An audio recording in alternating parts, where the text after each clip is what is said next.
जय हिंद दोस्तों। स्वागत है आप सभी का हमारे चैनल में, जहां हम कल वैदिक कालों के बारे में बात कर रहे हैं उसको आज हम आगे बढ़ाते हुए बात करेंगे उत्तर वैदिक काल में। कल हमने ऋग्वैदिक काल की बात की थी, आज हम उत्तर वैदिक काल की बात करेंगे। उत्तर वैदिक काल है जो, उसमें राजनीतिक संगठन की मुख्य विशेषताएं बड़े राज्यों तथा जनपदों की स्थापना थी। जहां बड़े राज्यों और जनपदों की स्थापना हमने ऋग्वैदिक काल में पढ़ा था। उस समय हमारे पास इतने बड़े राज्य नहीं हुआ करते थे, जो आर्य थे वो कबीलों में रहा करते थे, किंतु उत्तर वैदिक काल में राज्य बड़े होते गए तथा यहाँ जनपदों की भी स्थापना हुई। इस काल में राजा का महत्व बढ़ा दिया गया और उसका पद वंशानुगत हो गया, अर्थात अब राजा का बेटा ही राजा बनेगा, कोई और राजा नहीं बन सकता था। उसका पद था जो वंशानुगत हो गए थे, आखिर जो दूसरा राजा होगा वह राजा के ही वंश से होगा। उत्तर वैदिक काल में परिवार पितृसत्तात्मक होते थे, संयुक्त परिवार की प्रथा विद्यमान थी।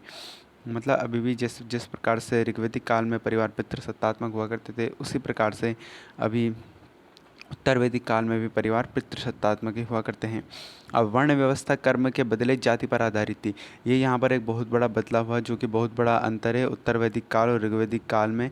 अब जो उनका वंश था वो कर वर्ण व्यवस्था थी, वो कर्म के आधार के पर नहीं बल्कि जाति के आधार पर थी।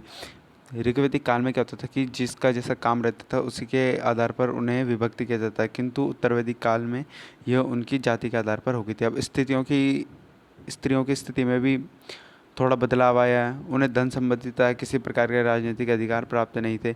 और जबकि हमने पढ़ा कि ऋग्वैदिक काल में स्त्रियों की स्थिति बहुत अच्छी थी, यहाँ स्त्रियों की स्थिति अच्छी नहीं थी, उन्हें धन संबंधी तथा अन्य किसी प्रकार के राजनीतिक अधिकार प्राप्त नहीं थे। अब जो जवालोपनिषद में सर्वप्रथम 4 आश्रमों ब्रह्मचर्य, अब यह है जो उत्तर वैदिक काल ही के समय की ही जवालोपनिषद में सर्वप्रथम 4 आश्रम, जो 4 आश्रम होते थे, एक होता है ब्रह्मचर्य, गृहस्थ, वानप्रस्थ और संन्यास। इन चारों आश्रमों का जो हमें वर्णन मिलता है वो हमें जवालोपनिषद में मिलता है। इसी में आगे इस काल के प्रमुख देवता प्रजापति अर्थात ब्रह्मा, विष्णु और रुद्र अर्थात शिव थे।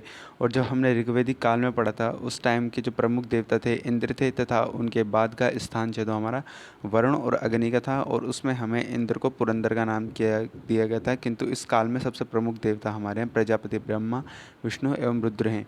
और लोहे का सर्वप्रथम साक्ष्य 1000 ईसा पूर्व उत्तर प्रदेश के अंतरजी खेड़ा, उत्तर प्रदेश जो कि उत्तर प्रदेश में है, अंतरजी खेड़ा नामक स्थान से मिला है।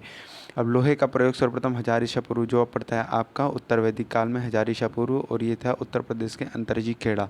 लोहे का प्रयोग क्या सर्वप्रथम साक्षी यहीं से मिला गया है।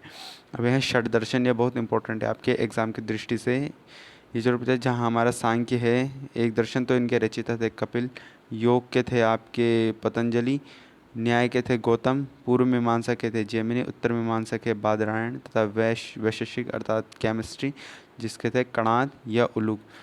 और इनके देवता प्रमुख देवता प्रजापति, विष्णु और रुद्र थे। धन्यवाद।